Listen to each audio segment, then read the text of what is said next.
எங்களோட இறை சக்தி எப்படின்னா எங்களுக்கு கிடைச்சிருக்கிற பொக்கிஷம் தான் நான் சொல்வேன். ஆன்மா நினைக்கிறது செயல்படுத்தக்கூடிய தன்மைகள் பிரெயினுக்கு. பேய் பிடிச்சிருக்கான் என்ன செய்யறானாக்கா, ஒரு பாறையை நகர்த்தி போடுப்பா அப்படின்னா நகர்த்தி போடும்.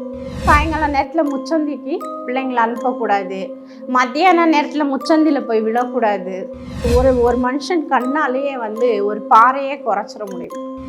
எவ்வளோ அழகா இருக்க, உங்களை பார்த்துனா பரவாயில்லப்பா இவ்வளோ அழகா இருக்காப்புல அப்படின்னு சொன்னாவே அடுத்த நாள் என்ன ஆகாது, உடம்பு ஒத்துக்காது. ஆன்மாவை பாதிச்சிருக்கிற பையனுக்கு ஒரு கட்டிலானாலும் உடச்சி போடக்கூடிய ஸ்ட்ரென்த் அவனுக்கு இருக்கும்னா, தீய கனவுகள் வரும், பாம்புகள் கொத்துற மாதிரி இருக்கும். மந்திரங்கள் படிக்கணுங்கிறத விட ஒரு ஆயத்து, சிம்பிளான ஒரு ஆயத்து இருக்குது. அந்த ஆயத்தை சும்மா பேப்பரில் ஜெராக்ஸ் எடுத்து பாக்கெட்டில் வச்சுக்கிட்டாலே அந்த வீடியோ சேஃப்டியாக இருக்கும்.